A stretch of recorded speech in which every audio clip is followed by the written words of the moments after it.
Hello student, आज हम लोग सॉल्व करने वाले हैं diploma in emergency trauma care technician का क्वेश्चन पेपर, जिसमें एनाटॉमी, फिजियोलॉजी, फार्माकोलॉजी, माइक्रोबायोलॉजी और पैथोलॉजी के क्वेश्चंस आपको देखने को मिलेंगे। तो ये question paper mainly diploma in emergency trauma care technician का है, लेकिन लगभग जितने भी पैरामेडिकल के कोर्सेज हैं सभी के लिए ये क्वेश्चन पेपर इम्पॉर्टेंट होगा, क्योंकि इसमें एनाटॉमी, फिजियोलॉजी, फार्माकोलॉजी और माइक्रोबायोलॉजी और पैथोलॉजी के क्वेश्चंस हैं। तो सभी पैरामेडिकल डिप्लोमा के लिए काफ़ी इम्पॉर्टेंट है। तो हम इस वीडियो में सॉल्व करेंगे ऑब्जेक्टिव, ट्रू फॉल्स और fill in the blanks. Okay friends, साथ में हम आपको शॉर्ट्स क्वेश्चंस दिखाएंगे और लॉन्ग क्वेश्चंस भी दिखाएंगे, और उनके बारे में भी हम आपको बताएंगे किस तरीके से आप सभी को करना, शॉर्ट क्वेश्चन और साथ में लॉन्ग क्वेश्चन। तो चलिए फिर पहला क्वेश्चन हम देखते हैं। देखो, आप लोग थोड़ा सा क्वालिटी बढ़ा लेंगे तो आपको अच्छे से क्लियर दिखेगा। तो यहाँ पर क्वेश्चंस मैं पढ़ रहा हूँ, उसका ऑप्शन भी आपको बताऊंगा तो आपको क्लियर दिखेगा। तो देखो, क्वेश्चन है which of the following is the body of largest vessel. तो इसमें कौन सा हमारे बॉडी में लार्जेस्ट वेसल है? तो क्या है? ओर्टा, ये सबसे लार्जेस्ट ब्लड वेसल है। उसके बाद osteocytes is cell of, osteocytes is cell of किसका है? तो आप सभी को पता है किसका है? बोन का। ठीक है, ऑस्टियोलॉजी किसके बारे में पढ़ते हैं हम लोग? बोन के बारे में। आप सभी को पता है ऑस्टियोलॉजी बोन के बारे में उसमें पढ़ते हैं। तो इसमें यही बोला गया कि osteocytes is cell of bone. ठीक है, तो इसका जो राइट आंसर हो जाएगा वो हो जाएगा बोन। उसके बाद अगला क्वेश्चन है, और ये क्वेश्चन आप सभी के फाइनल एग्जाम में ज़रूर देखने को मिलेंगे, तो आप लोगों को अच्छे से प्रिपरेशन ज़रूर कर लेना है, जिससे आपका फाइनल एग्ज़ाम अच्छे से निकल जाए। Which of the following structure regulate body temperature, मतलब इनमें से कौन है जो बॉडी टेम्परेचर रेगुलेट करता है? तो हाइपोथैलेमस। हाइपोथैलेमस कहाँ पे है? तो हाइपोथैलेमस जो कि ब्रेन का पार्ट है। ठीक है, ये जो है टेम्परेचर रेगुलेट करता है। उसके बाद हंगर, भूख लगने में, प्यास लगने में, हर चीज़ के लिए ये रेगुलेट करता है एक तरीके से। तो यहाँ पर टेम्परेचर की बात करें तो हाइपोथैलेमस इसका आंसर हो जाएगा। अब largest organ of the body, तो इसमें बहुत सारे लोग कंफ्यूज हो जाते हैं लीवर और स्किन में। ठीक है, तो देखो, ऑर्गन का मतलब, ठीक है, और ग्लैंड का मतलब, काफ़ी लोग डिफरेंट खा जाते हैं और क्वेश्चंस को गलत कर देते हैं। तो देखो, अगर ग्लैंड पूछा जाए तो लीवर है हमारी बॉडी में, लार्जेस्ट ग्लैंड लीवर है, और लार्जेस्ट ऑर्गन स्किन है। अब हम अगला क्वेश्चन देखेंगे। ठीक है, तो ये लार्जेस्ट ऑर्गन और ग्लैंड में डिफरेंस क्लियर हो गया होगा। अगला क्वेश्चन है 1.5 नंबर का, which of the following is a structural and functional unit of human nervous system. तो स्ट्रक्चरल और फंक्शनल यूनिट कौन सा है हमारे नर्वस सिस्टम का? तो इसका जो राइट आंसर हो जाएगा क्या? न्यूरॉन। ठीक है, तो न्यूरॉन इसका आंसर हो जाएगा, और ये काफ़ी इंपॉर्टेंट है, आपके एग्जाम में पूछा जाता है। ठीक है, अब हम सॉल्व करेंगे ट्रू फॉल्स। ठीक है, यहाँ पर आप लोग देख सकते हो, पहला क्वेश्चन है कि इंटेंसिव रेस्पायरोमीटर हैविंग 4 चैम्बर। तो ये क्या हो जाएगा? फॉल्स हो जाएगा, 4 चैम्बर नहीं होते। फिर हेपेटाइटिस कॉज्ड बाय वायरस, तो बिल्कुल सही, हेपेटाइटिस वायरस के कारण होता है। अब lower limb has total 62 bones, ये भी क्या हो जाएगा? इसका आंसर आप लोगों को कमेंट बॉक्स में बताना है। लोअर लिम्ब में 62 बोन्स होती हैं या फिर कितनी होती हैं, और ये ट्रू होगा या फिर फॉल्स होगा। ठीक है, आप लोगों को कमेंट बॉक्स में इसका आंसर ज़रूर बताना है, और अगर आप लोगों को नहीं पता होगा तो बाद में हम कमेंट करके उसे पिन कर देंगे, जिससे आप लोगों को इसका आंसर पता चल जाएगा। अगला क्वेश्चन है, देखो, अगर क्वेश्चन आपको क्लियर नहीं दिख रहा है तो मैं उसे पढ़ रहा हूँ तो आप लोग समझ लेना। क्वेश्चन है the peritoneum is outer covering of the abdomen. ठीक है, तो ये भी क्या हो जाएगा? ये भी इसका राइट आंसर हो जाएगा, मतलब कि ट्रू हो जाएगा। और अगला क्वेश्चन है in BMW infected gauze to be throw in red bin. तो रेड बिन में फेंक सकते हैं कि नहीं फेंक सकते? देखो, अगर गॉज है, इन्फेक्टेड है, ठीक है, तो उसे हम कहाँ फेंकते हैं? उसे येलो बिन में फेंकते हैं। ठीक है, तो ये चीज़ याद रखना। ठीक है, तो ये क्या हो जाएगा? हमारा फॉल्स हो जाएगा। देखो, फॉल्स में भी इन्फेक्टेड वेस्ट जाता है, इन्फेक्टेड वेस्ट जाता है, लेकिन जो गॉज पीस है इसे हम दोबारा से रिसाइकल नहीं करते हैं, ठीक है। तो इसे हम किस में फेंकेंगे, ठीक है, इसमें हम फेंकेंगे येलो बिन में। तो गॉज पीस जो है इन्फेक्टेड होता है और उसे हम येलो में फेंकते हैं। अब हम सॉल्व करेंगे फिल इन द ब्लैंक्स। तो पहला क्वेश्चन है the main function of mitochondria is. तो माइटोकॉन्ड्रिया का मेन फंक्शन क्या है, एनर्जी प्रोडक्शन। इसका जो मेन फंक्शन है वो है एनर्जी प्रोडक्शन। तो आप लोगों को यहाँ पर क्या लिखना है, एनर्जी प्रोडक्शन लिखना है। अब अगला क्वेश्चन ये है the fluid protein of blood is called. तो जो भी फ्लूइड है, ठीक है, ब्लड का, the fluid protein of blood is called क्या होता है, वो होता है हमारा प्लाज्मा। तो इसका जो राइट आंसर हो जाएगा वो हो जाएगा प्लाज्मा।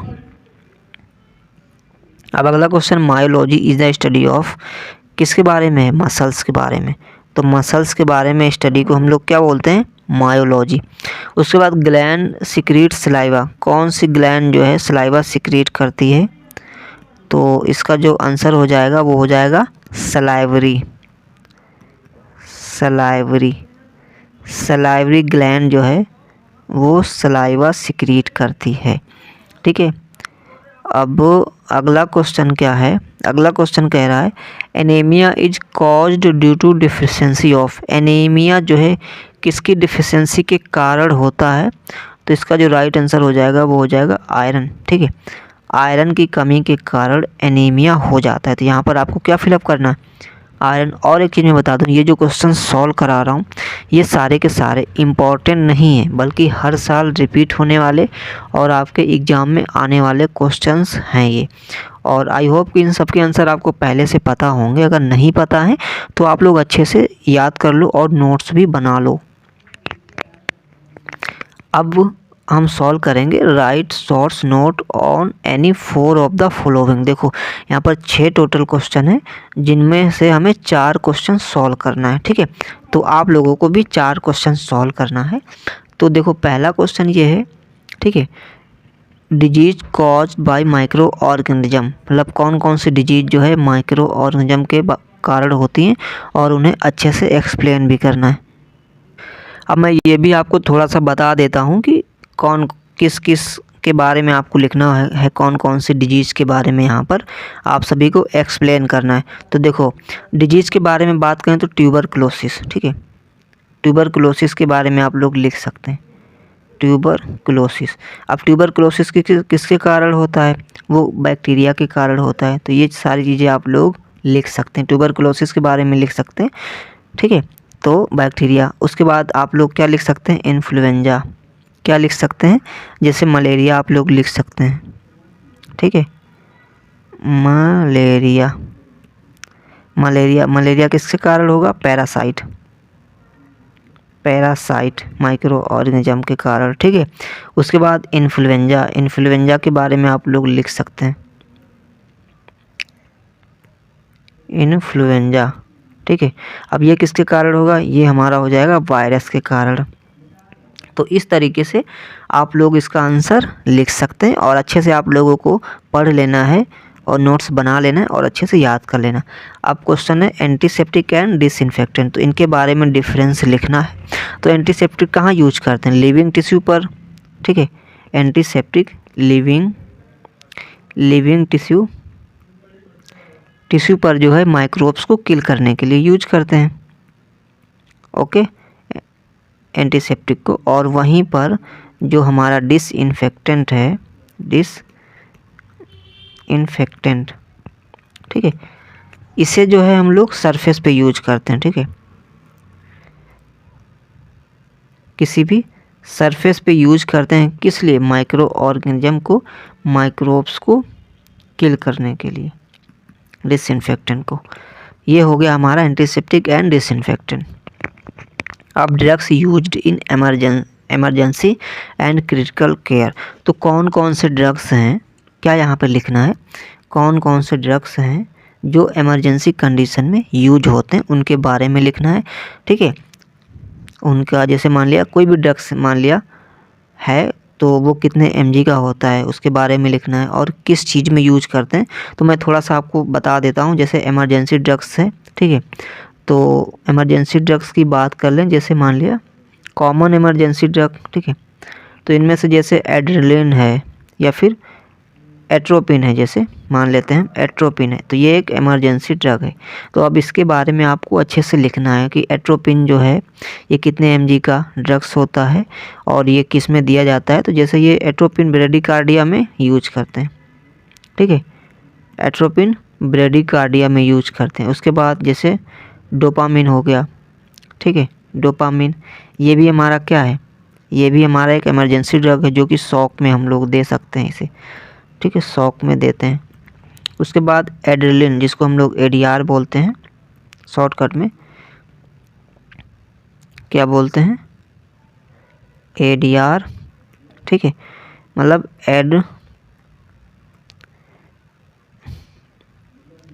एड्रेनलिन,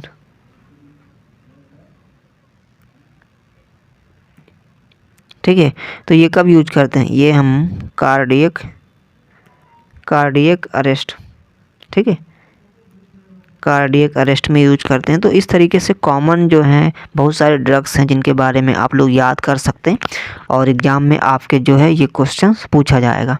उसके बाद फंक्शन ऑफ लीवर, तो लीवर के फंक्शन लगभग सभी को याद होंगे और अच्छे से आप लोगों को लीवर का डायग्राम जब भी आप लोग इसे लिखेंगे तो सबसे पहले क्या लिखना है कि लीवर क्या है।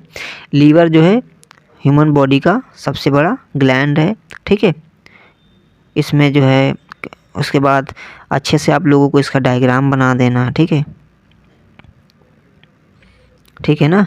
लीवर का जो है अच्छे से डायग्राम बना देना, इसमें कितने लोब होते हैं ये सारी चीज़ें आपको मेंशन कर देना, कितने केजी का होता है। तो इससे जो है आपको पूरे 5 नंबर क्वेश्चन है तो 5 के 5 नंबर मिलेंगे। उसके बाद ब्लड एंड इट्स कंपोनेंट, तो ब्लड के बारे में आप लोगों को लिखना है, ब्लड की डिफिनेशन लिख देना है कि ये जो है कनेक्टिव फ्लूइड टिश्यू है, ठीक है। इस तरीके से आप लोगों को ब्लड के बारे में लिख देना है और इसमें कौन कौन से कंपोनेंट होते हैं, जैसे प्लेटलेट हो गया, RBC हो गया, WBC। तो इस तरीके से आपको सारी चीज़ें एक्सप्लेन कर देना है। अब बात करते हैं यहाँ पर शॉक, ठीक है, give details about basic of shock types and management. तो शॉक क्या होता है इसकी डिफिनीशन आपको लिखनी है, इसके टाइप क्या क्या होते हैं वो आपको मेंशन करना होगा, ठीक है, तभी आपका जो है पूरा का पूरा नंबर मिलेगा अच्छे से। अब टाइप की बात करें तो बहुत, अगर आपने पढ़ा होगा तो आपको ज़रूर याद होगा। जैसे हम एग्जांपल के तौर पे लेते हैं क्या, हाइपोवॉल्मिक शॉक, ठीक है, हाइपोवॉल्मिक शॉक, ठीक है, हाइपोवॉल्मिक शॉक, ठीक है। उसके बाद कार्डियोजेनिक शॉक हो गया, कार्डियोजेनिक शॉक, ठीक है, और न्यूरोजेनिक शॉक, ठीक है, न्यूरोजेनिक शॉक भी होता है, सेप्टिक शॉक। तो ये सारे जो हैं इसके टाइप हैं जो कि आप सभी को अच्छे से लिखना है। अब जहाँ पर हम आपको एक चीज़ और दिखा देते हैं, यहाँ पर देखो शॉर्ट आंसर में एक क्वेश्चन रह गया था, मार्फोलॉजी ऑफ बैक्टीरिया। तो देखो इसके बारे में भी आपको अच्छे से लिखना है, 5 नंबर का क्वेश्चन है। तो ठीक है, तो बैक्टीरिया जो होते हैं अलग अलग शेप में होते हैं, ठीक है, इनका स्ट्रक्चर अलग अलग होता है, ग्राम पॉजिटिव हो सकते हैं या फिर ग्राम नेगेटिव हो सकते हैं। तो इस तरीके से आपको अच्छे से बैक्टीरिया के बारे में लिखना है। तो जैसे इनके शेप की बात करें, ठीक है, तो जैसे मान लिया कोकाई है, ठीक है, अब इसका शेप क्या होगा, स्फेरिकल होता है, ठीक है। अच्छे से आपको याद करना है स्फेरिकल। वहीं क्या बेसिलाई जैसे हो गया, बेसिलाई रोड शेप हो गया, ठीक है, रोड शेप्ड हो गया, स्पाइरल, स्पाइरेला, ठीक है, ये क्या हो जाएगा, स्पाइरल हो जाएगा। तो इस तरीके से आपको अच्छे से लिख देना है। अब बात करते हैं give a brief description of endocrine gland and their function. तो जितने भी हमारी एंडोक्राइन ग्लैंड हैं उनके बारे में लिखना है, उनके क्या क्या फंक्शन है वो भी अच्छे से लिखना है। अब जैसे एंडोक्राइन ग्लैंड की ही बात कर लें तो आप लोगों को क्या क्या लिखना है, जैसे मान लिया आ भी जाता है एग्जाम में, तो पिट्यूटरी ग्लैंड हो गया, क्या पिट्यूटरी ग्लैंड, ठीक है, थायराइड ग्लैंड,